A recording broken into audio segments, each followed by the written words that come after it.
on va bien sûr poursuivre. On va accueillir Claire et Isabelle qui vont nous présenter ces nouveaux mets. Vous avez un fromage fort donc, qui vient de la chèvrerie de Russilly, donc c'est un fromage fort de chèvre. Et ici c'est une rillette de poulet, donc Claire a fait à base de poulet forcément, qui vient de la basse-cour de Carreau à Baudrière. Voilà. Et puis des petites gambas chaudes avec le coriandre et ail. Voilà. Il nous propose un gibri blanc, un champourreau. On va bien sûr poursuivre la présentation de nos invités, découvrir un peu vos univers bien sûr, et on va passer à Thierry. Tu es né un 12 octobre. Alors, le 12 octobre, il y a Patrick Bosso, l'humoriste marseillais, Luciano Pavarotti ainsi que Brigitte Lahaie, qui est née un 12 octobre tout comme toi. Alors, ça me ressemble beaucoup. C'est peut-être un premier signe, parce qu'un autre signe avant-coureur du 12 octobre, c'est que Napoléon a ce jour-là prescrit, un 12 octobre, un ordre du préfet de police de Paris pour organiser officiellement les maisons closes. Alors on s'est posé une question avec Anthony, on s'est dit Brigitte Lahaie, Napoléon, maison close, 12 octobre, Thierry Koenig. Est-ce que c'est pour ça que tu es parti dans le monde de la nuit? Vous voulez la visiter? Oui, on la veut. J'ai vécu les grandes années des années 80, 90, où la nuit ressemblait vraiment à la nuit. Il y avait de l'ambiance, on n'avait pas les problèmes juridico-administratifs qu'on a maintenant, les contrôles d'alcoolémie, tout ça. Enfin, on vivait, bon, c'était peut-être pas forcément que bien, mais il n'en demeure pas moins qu'on vivait quand même super bien nos nuits. Donc c'était mieux avant? C'était mieux avant. Mais tu as commencé ta carrière dans un autre domaine, mais complètement étranger à celui-ci, c'était la pétrochimie. Et je suis passé d'une enfance et d'une adolescence dorée à une vie de préadulte. Plus dur? Plus dur, puisque je suis arrivé quand même comme ouvrier, j'ai galéré. Et finalement, c'est une bonne école. D'accord, donc après 9 ans de bons et loyaux services, dans la pétrochimie du coup, tu décides de partir conquérir la capitale et tu deviens chef de pub pour un magazine généraliste interprofessionnel. Ensuite, tu bascules pleinement dans tout ce qui est publicité radio. Je suis rentré en 96 à Nostalgie. Tu te fais une place importante dans le milieu de la nuit dijonnaise. Et en 2001, tu rachètes le Mac de la Nuit avec un ami et un associé. Je l'ai racheté avec mon directeur commercial, qui effectivement, comme tu le dis, est un magazine qui répertorie tous les endroits où on peut s'amuser. À Dijon. Récemment, une nouvelle référence, Mac de la journée. Alors est-ce que tu peux nous expliquer pourquoi tu as décliné et dans quel but? Donc j'ai fait le Mac de la journée pour être plus empirique. Et puis j'ai conservé le même format. J'ai surfé sur ma notoriété du Mac de la nuit. Par contre, la ligne éditorialiste est complètement différente. C'est sur la santé, la forme, la beauté, le bien-être et la nutrition. Et tu les distribues aux mêmes endroits ou pas du tout? Non, je distribue ça dans les zones médicalisées. Petite question insolite. Alors, pour lutter contre l'insomnie, qu'est-il bon de faire? Moi, j'ai pris un Gueurançon. Qu'est-il bon de faire? Un repas léger. L'amour. Non. Non. Alors, c'est très très bon de dormir avec un chien. Merci. Vous le savez, on va vous mettre un petit peu à contribution. Anthony adore ce terme. Et donc, on va gentiment vous demander de relever un petit défi. Le défi, ça va être de travailler et de créer un pinchos. Donc je vous ai préparé les petits éléments pour dresser votre pinchos. Donc vous allez d'abord commencer par couper le pain. Donc, je vous ai sorti la machine.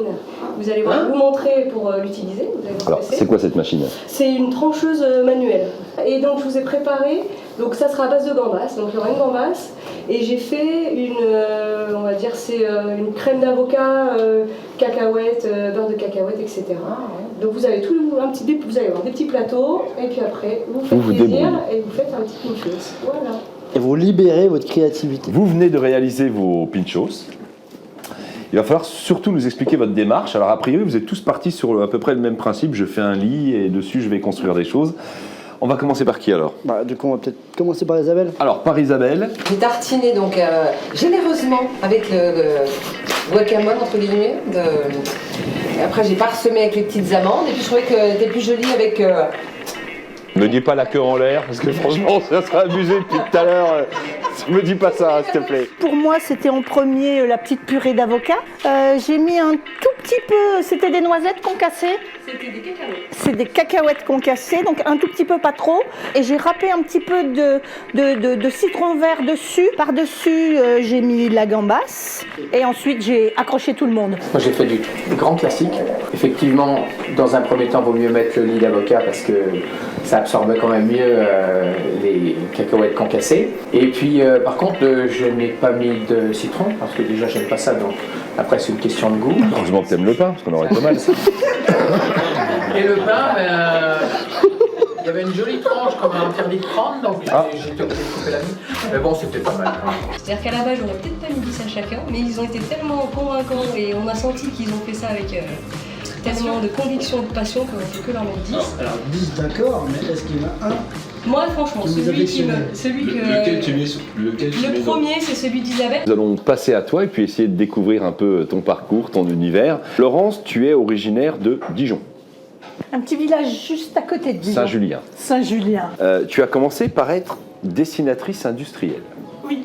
D'accord. Et ensuite, tu deviens responsable du diocèse de Dijon.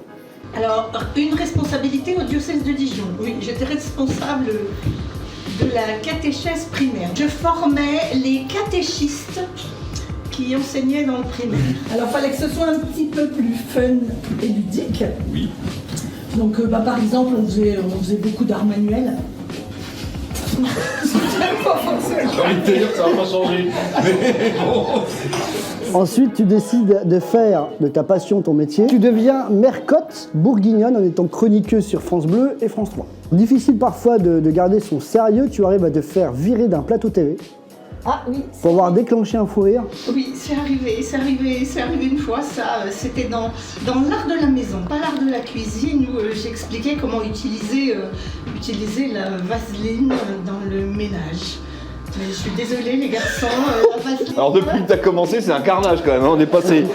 Tu as ouvert ta société Les Secrets de Lolo, alors c'est www.lessecretsdelolo.fr. C'est ça. Donc une entreprise qui cible et particuliers et professionnels autour de la passion de la cuisine entre autres, mais pas que. Le parcours, c'est tous les secrets de grand-mère que tu redonnes et que tu redistribues à chacun. Savoir faire ses courses, sur comment utiliser des produits naturels comme les produits de grand-mère. Est-ce que tu peux peut-être nous citer les quelques nouveautés que tu as envie de mettre en place, les choses que tu veux développer actuellement?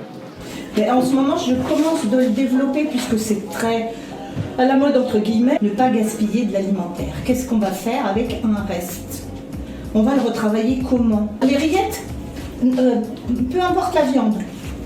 J'ai même testé avec du bœuf bourguignon, c'était une tuerie parce qu'il y avait ce petit goût de vin derrière qui remontait, c'était d'enfer. Alors une rillette, c'est une viande. Alors une viande de porc ou alors du poulet. Il vous reste du poulet. Hein, vous savez, vous achetez le poulet sur le marché le dimanche matin. Hein, et puis il vous en reste. Ça va parler à tout le monde. Vous en avez marre de manger le poulet, puis le lendemain il est sec, il est moins bon. Voilà. Alors on va se faire un bon bouillon goûteux. On va mettre des aromates, il faut qu'il soit bien relevé, qu'il ait du goût. Puis on va cuire ça longtemps. Si vous avez un autocuiseur, c'est encore mieux. Parce qu'on va cuire ça pendant 1h30. Du poulet déjà cuit. Hein. Ensuite, vous allez égoutter votre poulet et vous allez l'effilocher. Vous tirez ça entre deux fourchettes. Vous mettez ça dans une casserole, un peu du bouillon, et là, la viande, elle va se regonfler. Elle va réabsorber le bouillon. Une fois qu'elle a tout absorbé le bouillon, moi, je mets de la graisse de canard, de producteur, et vous montez votre rillette à la graisse de canard. C'est temps pour temps. Moi, je mets un petit peu... On est bien. Alors, il s'est passé quelque chose d'assez insolite. Un accident qui s'est déroulé dans le département de la Vienne. Ça s'est passé autour d'Arrond-Point. Qu'est-ce qui s'est passé d'après vous? Des trottinettes. D'accord, qui se seraient télescopés. Ce sont une bande de trottinettes, 15 trottinettes se sont télescopées. Des camions avec des bêtes. Et des chiens peut-être, non? Elle a pas décollé. C'est que je pense que oui, il y a un truc avec des animaux. Ils ont réussi à se rentrer dedans simplement dans ce rond-point et ça en a envoyé 4 à l'hôpital. Voilà, premier accident en France de char d'assaut. C'est la première fois que ça arrivait. Alors pour le cadeau, ça va être une bonne bouteille de Chivas que la maison Ricard nous offre. Enfin, va vous offrir. Combien de variétés de pinchos Claire Isabelle serve-t-elle? 18. Moins 10. Moi je dirais 6, j'essaie La pub, Faut être sûr. Entre 6 et 8. Quel est le nom du magasin d'optique qui nous prête nos paires de lunettes à chaque émission? Non, je sais pas moi. lunettes et binocles. Quel talent. Depuis combien de temps Pixel et Pinchot sont-ils ouvertes? 4 mois. Géraldine Louise. J'ai pas fini la question, mais dis-moi. Dis-moi. du vin. Moins 10. En plus du vin. Qu'est-ce qu'elle peut bien vendre? C'est Lola la sangria. Waouh. Bravo. Pourquoi la ville de Chalon-sur-Saône, ou à travers qui la ville de Chalon-sur-Saône est-elle connue? Ferdinand de Lesseps. Si c'est pas en Nieppe ça. Tu permets Et notre grande gagnante est Isabelle.